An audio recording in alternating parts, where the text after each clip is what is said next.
Nestled on the foothills of the northern fringes of the Eastern Ghats in Odisha is a small forest known for its unique biodiversity and immense beauty.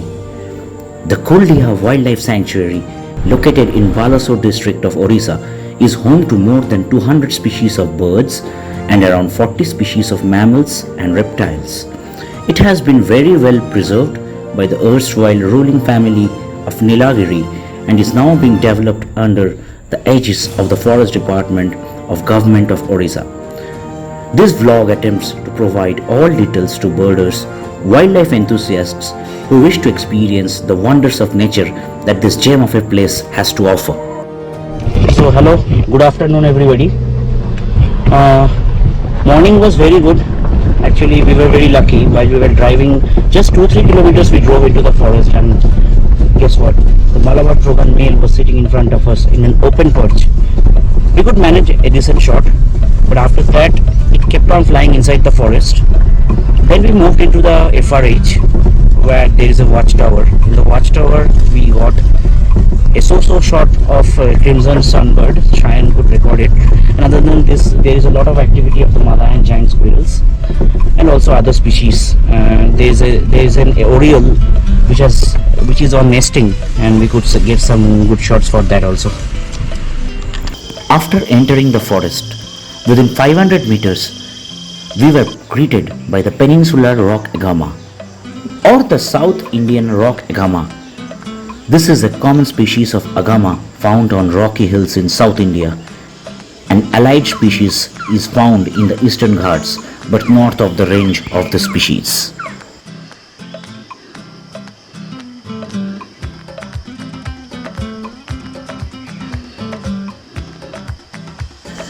Then we came across the white-rumped shama, which is a passerine bird native to densely vegetated habitats in the Indian subcontinent and Southeast Asia. Its popularity as a cage bird and songster has led it to being introduced elsewhere. They typically weigh between 28 to 34 grams and around 28 to 23 centimeter in length. Males are glossy back with a chestnut belly and white feathers on the rump and outer tail. Females are more grayish. There are a few prominent bird watching places in this forest. One of them is the Jorachua FRH. Jorachua FRH is around 9 kilometers from the camp.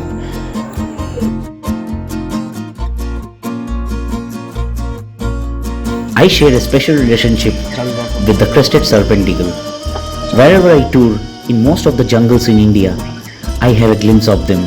Maybe we share a very good friendship. This bird sat on a perch and stared at us before flying into the bushes.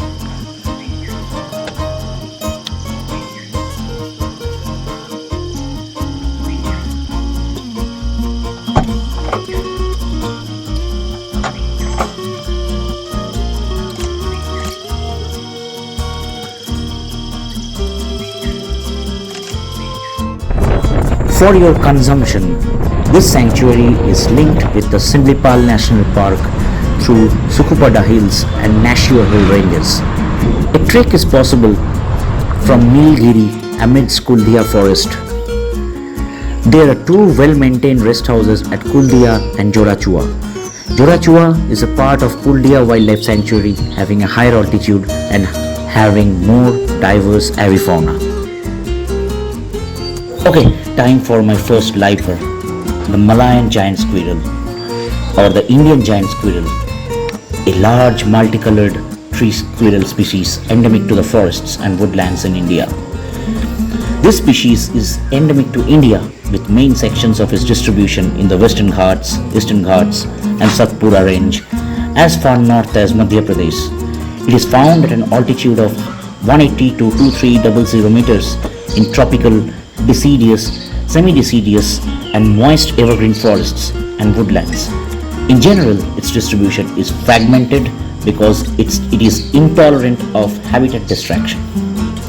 The Indian giant squirrel generally nests in taller trees with a minimum height of 11 meters.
The silence of Kuldiha will startle you. Is it 0 decibel? Maybe not, but pretty close.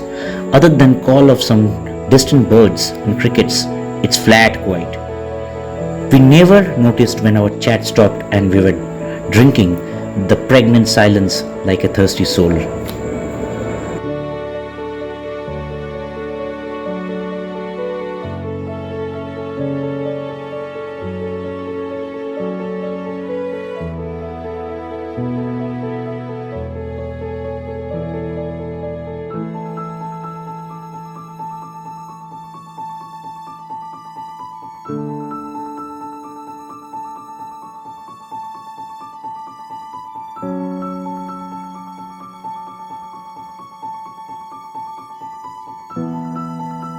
We heard the Malabar Trogan, the exotic bird, calling again and again across the jungle, but still we needed some luck to have a glimpse of them.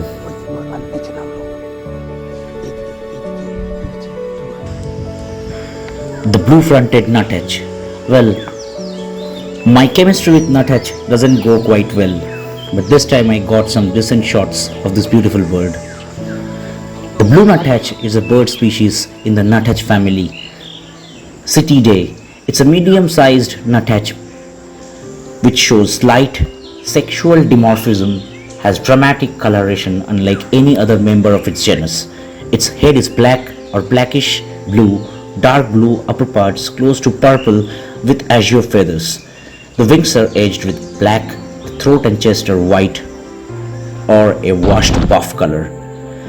The blue nuthatch's ecology is poorly known, but it feeds on small invertebrates found on trees. Reproduction takes place from April to June or July.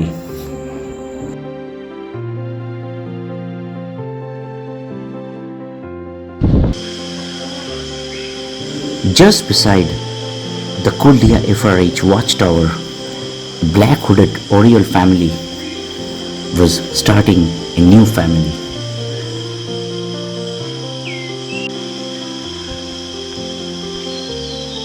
Next, a gecko gave us a brief sighting. These are small, mostly carnivorous lizards that have a wide distribution. The salt pit is quite a happening place near the Kuldiha FRH.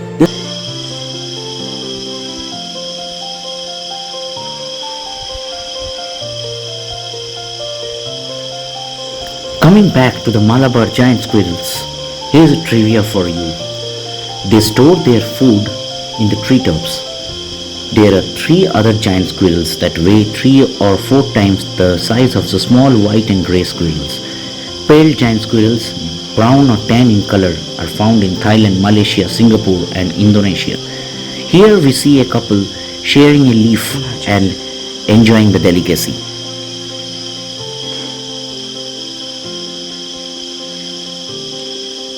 And finally, after 3 days of searching, we got a very brief sighting of the Malabar Trogan.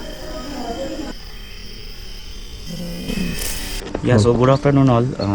Today is our second day of our safari and we all love wildlife. We want wildlife to thrive. So here we have a nesting of a paradise flycatcher. So we are taking videos, we are changing the settings, we are taking photos. So guys, as you see, there is a nest, and this is the nest of an Asian paradise flycatcher. Nesting and breeding season is between March to July. The cup nest is made out of twigs bound together with spider webs and is usually situated on the end of a low tree branch, and both sexes take part in the nest building. Eggs 3 to 5, pale creamy pink with reddish brown in color.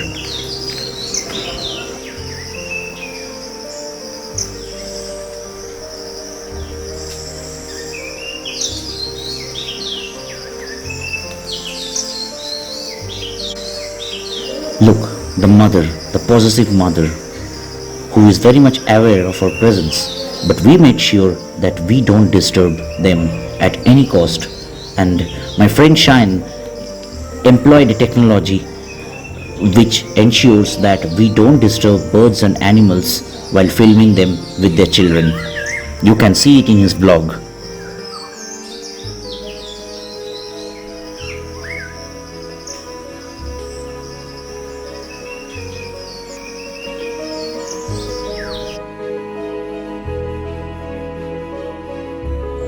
Untouched forests like Kuldiha and many other forests across India must stay to reduce global warming and climate change. The world's forest regions are some of the most beautiful and are vastly important part of the biosphere. As such, protecting them is of utmost importance for not only ourselves but every species on this planet. Of course, this is a monumental task and requires gargantuan resources. Nevertheless, there are a number of individuals and organizations dedicated to the cause and not only spend a great deal of time practicing forest conservation but also keep journals of their progress.